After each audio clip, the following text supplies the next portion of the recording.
आज हम सूक्ष्म जीवों का सामान्य परिचय एवं वर्गीकरण कक्षा 8 के अभ्यास प्रश्नों को हल करेंगे। पहला प्रश्न है, निम्नलिखित में सही विकल्प छांटकर अपनी अभ्यास पुस्तिका में लिखिए। सूक्ष्म जीव पाए जाते हैं। तो सूक्ष्म जीव जो होते हैं वो सर्वव्यापी होते, सभी जगह पाए जाते हैं, जैसे हवा में, पानी में, मिट्टी में तथा जीवों के शरीर में भी पाए जाते। तो इसका उत्तर क्या हो जाएगा? सर्वत्र हो जाएगा, सभी जगह पाए जाते हैं। टीबी तपेदिक रोग होता है प्रोटोजोआ द्वारा, कवक द्वारा, जीवाणु द्वारा, वायरस द्वारा। तो आप लोग समझ गए, टीबी किसके द्वारा होता है? जीवाणु के द्वारा होता है। चना मटर की जड़ों की गांठों में पाया जाने वाला जीवाणु है, और इसमें जो जीवाणु पाया जाता है वो है राइजोबियम। कुकुरमुत्ता है। कुकुरमुत्ता क्या है? एक कवक है। पेचिस रोग होता है। तो जो पेचिस रोग होता है वो एक प्रकार का प्रोटोजुआ है, और इसको बोलते हैं एंट अमीबा हिस्टोलिट का। तो एंट अमीबा के द्वारा जो होता है वो पेचिस रोग होता है। तो पेचिस रोग किस कारण होता है? एंट अमीबा हिस्टोलिट का द्वारा होता है। और क्या है ये? प्रोटोजुआ है। प्रश्न संख्या 2 है, रिक्त स्थानों की पूर्ति कीजिए। सूक्ष्म जीवों को देखने के लिए की आवश्यकता होती है। तो किसकी आवश्यकता होती है? सूक्ष्मदर्शी या माइक्रोस्कोप की आवश्यकता पड़ती है। जीवाणु द्वारा नींबू में पौधे में, तो जीवाणु द्वारा नींबू के पौधे में नामक रोग होता है। कौन सा रोग होता है? इसको बोलते हैं कैंकर रोग। प्रथम प्रतिजैविक दवा थी, आप लोग समझिए कौन सी दवा थी? पेनिसिलिन थी, है ना। डेंगू रोग मच्छर के काटने से होते हैं, और जो डेंगू रोग होता है टाइगर मच्छर के काटने से होते हैं। इसको बोलते हैं एडिस एजिप्टी मच्छर।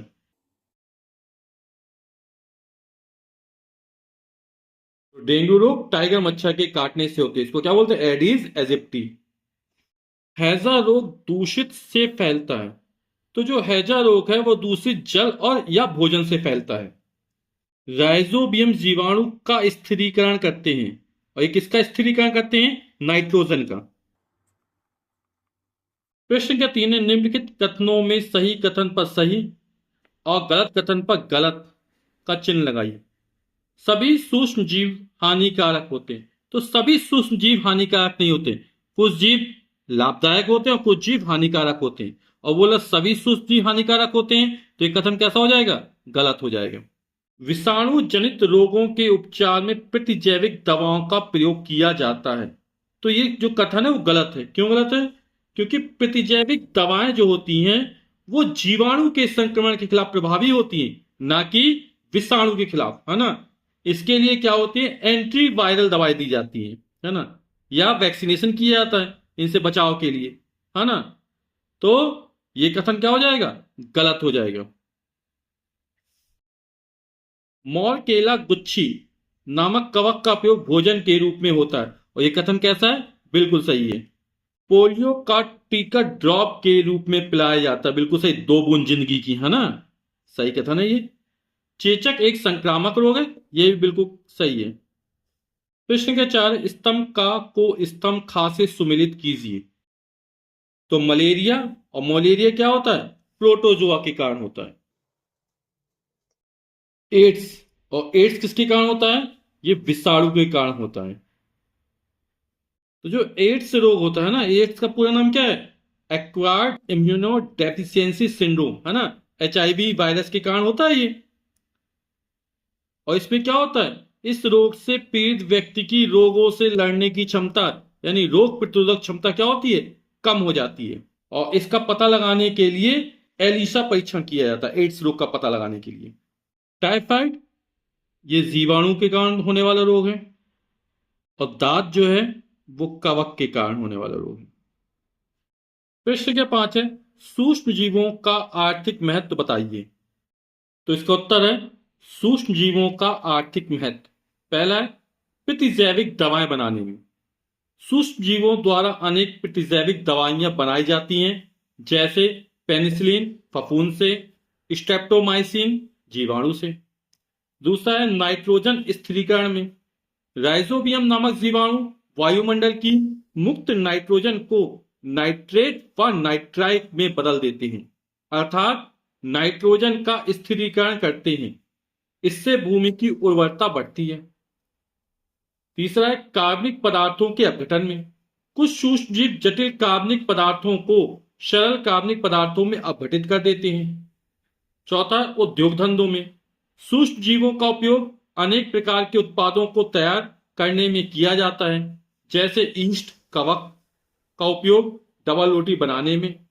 पांचवा भोजन के रूप में और छठवां आनुवंशिक अभियांत्रिकी में। प्रश्न संख्या 6, प्रतिजैविक दवाएं किसे कहते हैं, इनका क्या उपयोग है? तो उत्तर हो जाएगा प्रतिजैविक दवाएं। प्रतिजैविक दवाएं वह दवाएं हैं जो रोग फैलाने वाले जीवाणुओं के प्रतिरोध में प्रयुक्त होती हैं और शरीर में पहुंचते ही इन रोगाणुओं को नष्ट कर देती हैं।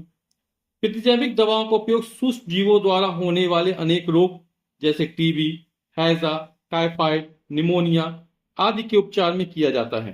प्रश्न के साथ है टीकाकरण किसे कहते हैं? तो टीकाकरण को वैक्सीनेशन भी कहते हैं, है ना। टीकाकरण रोगों से बचाव की एक विधि है। जब रोग उत्पन्न करने वाले सूक्ष्म जीव हमारे शरीर में पहुंचते हैं तो उनसे लड़ने के लिए हमारे शरीर का रक्त प्रतिरक्षी उत्पन्न करता है। यदि मृत अथवा निष्क्रिय सूक्ष्म जीवों को स्वस्थ व्यक्ति के शरीर में प्रविष्ट कराया जाए तो शरीर की कोशिकाएं उससे लड़ने के लिए प्रतिरक्षी बनाती हैं और उस रोगाणु को नष्ट कर देती हैं। यह प्रतिरक्षता हमारे शरीर में सदा बनी रहती है और रोगाणु से हमारे शरीर की सुरक्षा करती है। तो इस प्रकार टीका वैक्सीन कार्य करता है। तो टीका कैसे कार्य करता है ये समझ गया है ना आप लोग।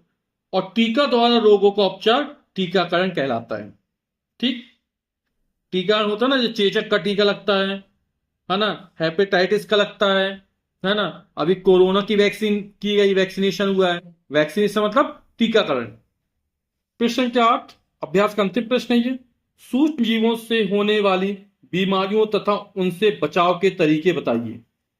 तो यहां पर बहुत सारी बीमारियां दी गई जो सूक्ष्म जीवों के द्वारा होती है और उससे बचाव के उपाय दिए गए, जैसे क्षय रोग जीवाणु द्वारा होता है ना। रोगी व्यक्ति को पूरी तरह से अन्य व्यक्तियों से अलग रखा जाता है ना। इसके लिए टीकाकरण की आवश्यकता पड़ती है। जैसे खसरा हुआ, चिकन पॉक्स हुआ, पोलियो हुआ। तो क्षय रोग जीवाणु के द्वारा फैलता है।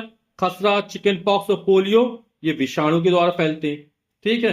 हैजा, टाइफाइड ये जीवाणु द्वारा फैलते हैं। इसमें क्या करना पड़ता है?